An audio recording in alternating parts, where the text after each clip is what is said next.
Hello students, कैसे हैं आप। आपके चैनल फिजिक्स सुपर कॉन्सेप्ट में आपका स्वागत है। पिछले लेक्चर में मैंने जो है आपको बताया था कि electric field due to continuous charge, कि कंटिन्यूस चार्ज के कारण अगर हमें इलेक्ट्रिक फील्ड फाइंड करनी है तो कैसे करेंगे। मुझे उम्मीद है कि वो वीडियो आपने देख लिया होगा। उसी वीडियो को, उसी सीरीज़ को आगे बढ़ाते हुए हम अब उसके कुछ और क्वेश्चन करते हैं। पहले तो हमने बताया था कि जो एक रोड होती है जिसकी लेंथ होती है इस तरह से, अगर कोई लेंथ है किसी की, ये एल लेंथ की, और उस पर प्लस चार्ज जो है वो यूनिफॉर्मली डिस्ट्रीब्यूट है, तो इससे वो जो कुछ डिस्टेंस पर हमें पी पॉइंट पर इलेक्ट्रिक फील्ड फाइंड करनी थी, तो वो हमने बताया था कैसे होगी। ठीक है, अब मान लेते हैं कि ये लेंथ नहीं है, अब हम कोई दूसरी आकृति लेते हैं। ठीक है, तो अगला हेडिंग डालो, electric field on centre of semi circle conductor. Electric field on centre of semi circle conductor, यानी अर्धवर्त चालक के केंद्र पर, अर्धवर्त चालक के केंद्र पर विद्युत क्षेत्र की तीव्रता। अब मान लेते हैं कि वो हमने एक ऐसा कंडक्टर लिया जो सेमी सर्किल टाइप का है, इस तरह से। पहले तो हमने एक रोड ली थी, अब मान लेते हैं कि हमने एक सेमी सर्किल ए इस तरह से ऐसे लिया।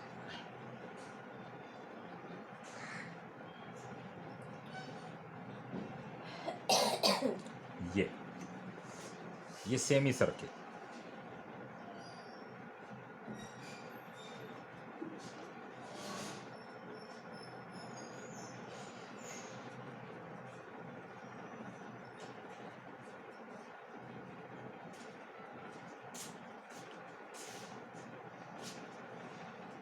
ये सेमी सर्किल जो है अर्धवर्त, और इस पर plus charge Q uniformly distribute है, यूनिफॉर्मली यानी एक समान रूप से इसके ऊपर क्यू कूलाम का आवेश वो डिस्ट्रीब्यूट है।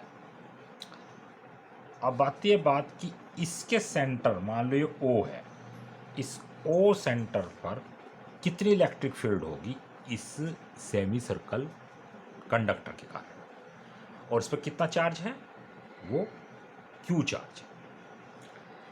तो अगर ये पॉइंट चार्ज होता तो इजी वे में कर लेते, लेकिन यहाँ पर तो बहुत सारा चार्ज फैला हुआ है। इसके कारण कितना है, इसके इसके इसके इसके इसके कारण, सबके कारण यहाँ पर कितनी नेट इलेक्ट्रिक फील्ड होगी वही हमें बतानी है। तो उसके लिए हम क्या करते हैं कि इस सेमी सर्कल, ये छोटे छोटे खंडों से बनकर बना है, तो इसका कोई छोटा सा खंड ले लेते हैं। मान लो ये ओ, इस खंड को यहाँ मिला, और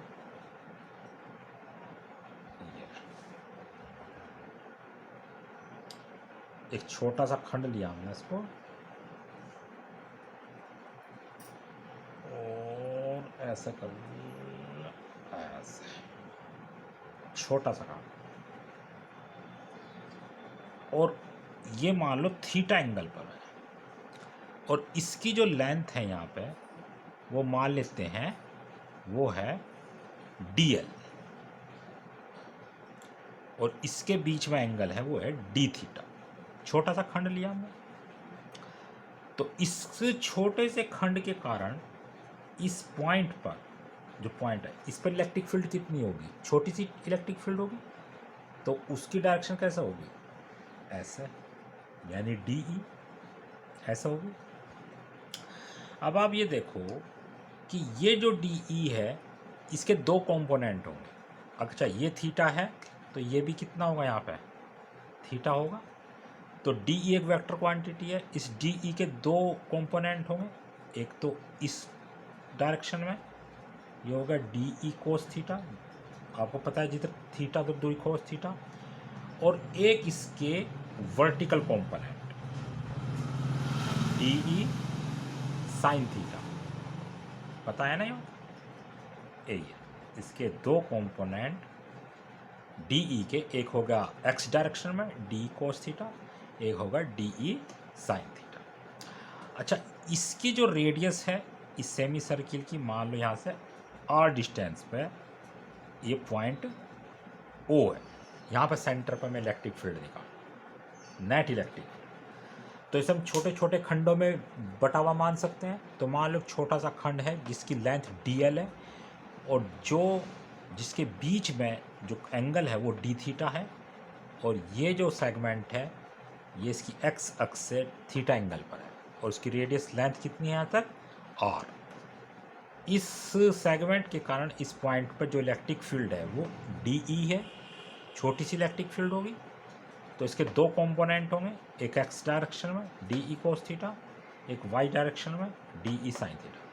ये थीटा है तो इसके अपोजिट एंगल ये भी थीटा है, इसलिए डी ई कोस थीटा। इस पर नेट चार्ज कितना है क्यू, जो यूनिफॉर्मली डिस्ट्रीब्यूट है। अब आप ये देखो कि पहले ये सेगमेंट्स, ये पूरा सेमी सर्किल छोटे छोटे सेगमेंट से बना है, यहाँ पे भी एक सेगमेंट होगा, ये पहले इस सेगमेंट के कारण निकाल लेंगे, फिर अगले सेगमेंट के, फिर अगले सेगमेंट के, ऐसे ऐसे ही सारा सेमी सर्किल जो है वो कवर हो जाएगा। पहले इस सेगमेंट के कारण निकाल लेंगे। तो अगर हम ऐसे निकाल लेंगे, पहले इस सेगमेंट के कारण, फिर अगले के कारण, फिर अगले के कारण, फिर यहाँ के, फिर यहाँ के, यानी पहले ऐसे, फिर ऐसे, फिर ऐसे, फिर ऐसे, फिर ऐसे। तो आप ये देख रहे हो कि इसमें थीटा की वैल्यू बढ़ती चली जाएगी। पहला थीटा जब इस लाइन पर था तो 0, फिर थीटा बढ़ेगा बढ़ेगा बढ़ेगा बढ़ेगा बढ़ेगा, बढ़ता चले जाएगा। यानी जब ये खंड, ये सेगमेंट हम दूर तक लेते चले जाएंगे, हर जगह लेते चले जाएंगे, तो थीटा की वैल्यू क्या हो जाएगी, बढ़ती चली जाएगी, और अंत में जो वो सेगमेंट वो यहाँ पर आएगा। यानी पहला थीटा वो 0 डिग्री पर आएगा, और जो सबसे आखिरी का जो थीटा है वो 180 डिग्री पे है। कितने डिग्री, पाई, यानी 180 डिग्री यहाँ पर पहला सेगमेंट यहाँ पर होगा और आखिरी सेगमेंट यहाँ। इस तरह से ये पूरा का पूरा सेमी सर्किल हमारा कवर हो जाएगा। लेकिन उसमें हम ये देखते हैं कि इसकी आर, ये आर जो है वो कांस्टेंट रहेगी। जितनी आर ये है उतनी हर इसकी जो रेडियस है वो हर जगह क्या होगी, इक्वल रहेगी। तो पहले हम ये देखते हैं कि डी ई, इस सेगमेंट के कारण इस पर डी ई कितना है। तो डी ई कितना होगा, वो होगा D E equal K D Q upon R square, क्योंकि आपको पता है कि जो इस पर चार्ज मान लेते हैं डी क्यू, ठीक है, पूरे पे क्यू है तो इस पर डी क्यू ऐसा होगा। और इसकी डिस्टेंस इस खंड की, इस पॉइंट से इसके सेंटर तक की डिस्टेंस कितनी है, आर, तो आर स्क्वायर होगा। अब हमें इस पॉइंट पर जो है नेट इलेक्ट्रिक फील्ड निकालनी है, तो यहाँ लिखेंगे ऑन पॉइंट या on centre, on centre E net. E net कितना होगा, इसका सारे का क्या करेंगे हम, ये D E D E D E, सारे डी ई को जोड़ देंगे, यानी डी ई का समाकलन कर देंगे, इंटीग्रेशन कर देंगे। किससे किसके बीच में, पहले थीटा, थीटा ही तो बदलेगा इसमें, यानी थीटा के रेस्पेक्ट में थीटा ही बदलेगा, आर नहीं बदलने का, डी एल नहीं बदलने का, डी क्यू नहीं बदलने का, कुछ नहीं बदलने का, बदलेगा तो क्या, थीटा। तो थीटा पहला किस की वैल्यू क्या रहेगी, 0, और आखिरी में क्या रहेगी 180, यानी 0 से लेके 180, यानी पाई, 0 और पाई के बीच में ही बदलेगी, ठीक है। दूसरी चीज़ एक और समझने की बात है कि क्या हम इस डी ई, यहाँ डी ई लिखेंगे या इसका ये कंपोनेंट लिखेंगे या ये कंपोनेंट लिखेंगे, इस बात को ज़रा समझो। देखो बच्चों, हमने ये वाला लिया हमने, अच्छा इसका मैं एक बात बता दूं, अगर मैं इसको यहाँ तक मिला दूँ, 1 मिनट, ये ठीक है, ऐसा बिल्कुल इसका सिमिलर, बिल्कुल ऐसी यही कंपोनेंट बिल्कुल इस तरफ होगा, इस तरफ, यानी इसका मिरर एलिमेंट, मिरर एलिमेंट का मतलब इसका सिमिलर एलिमेंट बिल्कुल जैसे डी एल लेंथ का ये है, तो ऐसे ही बिल्कुल एक इधर होगा अगर इस वाले डी एल का ये डी कोस थीटा है, ये डी साइन थीटा है, तो इसका बिल्कुल सिमिलर ए यहाँ पर होगा वो, तो उसका डी ई क्या होगा, उसका डी ई होगा देखो इस तरफ, ठीक है, होगा नहीं इस तरफ, और ये होगा उसका डी ई कोस थीटा और ये होगा डी ई साइन थीटा। इसी तरीके से यहाँ पर अगर कोई सेगमेंट लें हम, तो उसका डी ई कोस थीटा इधर, डी ई साइन थीटा इधर, इसका सिमिलर बिल्कुल यहाँ पर ले हम ऐसे, तो उसका डी ई कोस थीटा इधर और डी ई साइन थीटा इधर। कहने का मतलब ये है कि हम कोई सा भी सेगमेंट उठा लें, हर एक सेगमेंट का डी ई कोस थीटा वो ओपोजिट होगा, यानी इसका डी ई कोस थीटा इस तरफ है तो इसका सिमिलर, इसका मिरर एलिमेंट जो यहाँ पर होगा उसका डी ई कोस थीटा इधर जाएगा। ऐसे ही अगर दूसरा सेगमेंट लेंगे तो उसका डी ई कोस थीटा इधर जाएगा, और इसका जो सिमिलर होगा यहाँ पर उसका डी ई कोस थीटा इधर जाएगा, और सभी एलिमेंट का डी ई साइन थीटा नीचे की तरफ ही रहेगा। तो हम कह सकते हैं कि जो डी ई कोस थीटा है, क्योंकि वो दोनों अपोजिट डायरेक्शन में, तो इसका डी ई कोस थीटा जो कॉम्पोनेंट है वो कैंसिल हो जाएगा, एक दूसरे को कैंसिल कर देगा, यानी निरस्त कर देगा, क्योंकि वो दोनों किस डायरेक्शन में है, अपोजिट डायरेक्शन में। तो ये डी ई कोस थीटा इस डी ई कोस थीटा को क्या कर देगा, कैंसिल। लेकिन सबका डी ई साइन थीटा वो एक ही डायरेक्शन में रहेगा, इसलिए डी ई साइन थीटा जुड़ जाएगा। इसलिए यहाँ पर जो नेट इलेक्ट्रिक फील्ड होगी वो डी ई साइन थीटा के कारण होगी, डी ई साइन थीटा। समझ में आई बात, डी ई साइन थीटा। यहाँ पर लिख लो ये बात कि प्रत्येक सेगमेंट के डी ई कोस थीटा निरस्त हो जाएंगे तथा डी ई साइन थीटा जुड़ जाएंगे, ठीक है। बस अब आप इसको कैलकुलेशन हमारी रह गई है, तो ये होगा ई नेट, ये होगा 0, ये होगा पाई, डी ई की वैल्यू ऊपर रखेंगे, K D Q upon R square sine theta. आर इसमें क्या है, कांस्टेंट है, के क्या है, कांस्टेंट, तो बाहर कर लेंगे।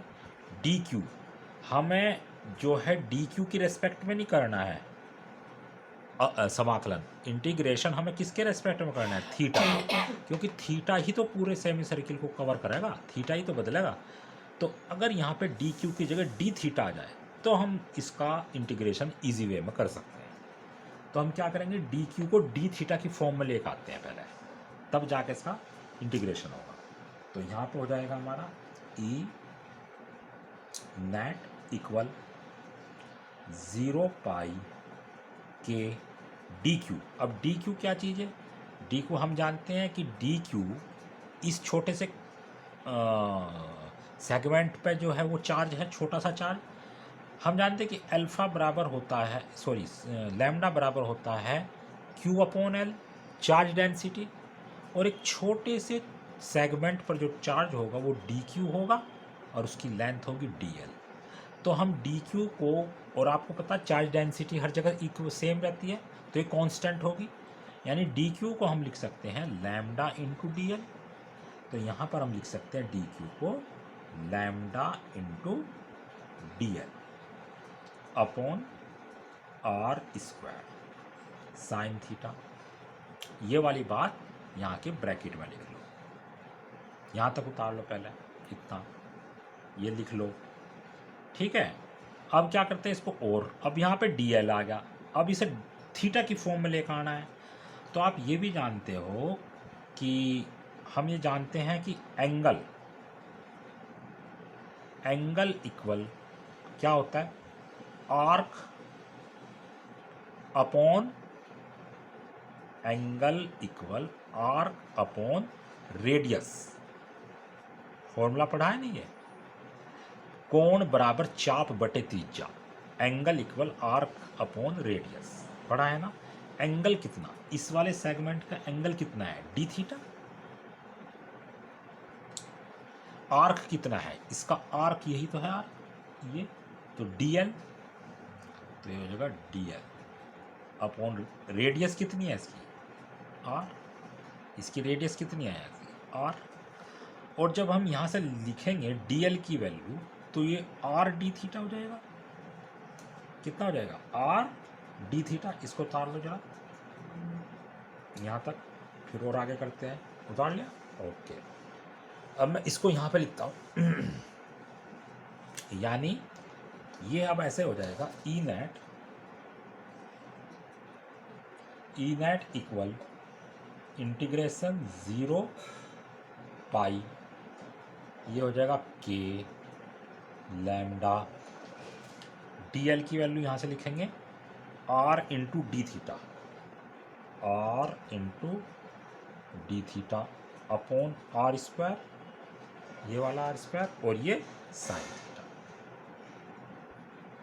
ठीक है, तो अब इसको कैलकुलेशन रह गई है बस सिर्फ। अब देखो जरा कैसे, इसमें एक आर से एक आर कैंसिल हो गया, क्या बच गया? के कांस्टेंट, लैम्डा कांस्टेंट और आर कांस्टेंट, तो ये सब बाहर आ जाएगा। यानी E net equal K lambda upon R 0 pi sine theta D theta, यह आ गया। अब इसका इंटीग्रेशन करेंगे तो E net equal K lambda upon R, sine theta का इंटीग्रेशन क्या होता है? माइनस कोस थीटा, यहाँ पर पाई और यहाँ पर 0। एक बार पाई रखेंगे थीटा की जगह, एक बार 0 रखेंगे, तो कितना हो जाएगा? ये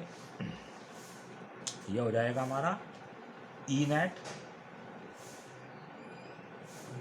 ये हो जाएगा K lambda upon are minus, इसकी जगह रखेंगे माइनस कोस पाई, फिर माइनस फॉर्मूले में माइनस कोस 0। भाई एक बार यहाँ पे पाई रखा, एक बार यहाँ 0 और माइनस। ठीक है, अब कितना हो जाएगा? ये ई नेट, आगे करूँ उसको, यहाँ पर कर देता हूँ मैं। ये हो जाएगा ई नेट, ये हो जाएगा K lambda upon R, cos X के लिए -1, तो माइनस 1 माइनस कोस 0 की वैल्यू 1 -1, तो कितना हो गया? Minus minus plus, minus minus plus, यानी ई नेट इक्वल, ये हो जाएगा के लैम्डा अपॉन आर 1 + 1, तो कितना हो जाएगा? E net equal 2k lambda upon R, 2k lambda upon R, ये हो गया। यहाँ हमारा फॉर्मूला हो गया। इसको और भी हम लैम्डा की वैल्यू खोल दो, यहाँ पर खोलना चाहते हो तो लैम्डा की वैल्यू रख दो। यहाँ पे कितनी होती है लैम्डा की वैल्यू? लैम्डा की वैल्यू होती है यहाँ पे, इसको ऐसे भी लिख सकते हैं ई नेट, ये हो जाएगा 2k, लैम्डा की वैल्यू होती है Q upon L, Q upon L।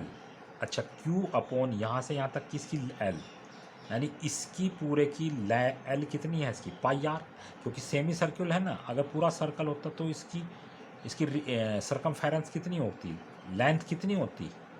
वो होती 2πr, लेकिन ये सेमी सर्कल है तो इसकी लेंथ कितनी होगी यहाँ से लेकर यहाँ तक?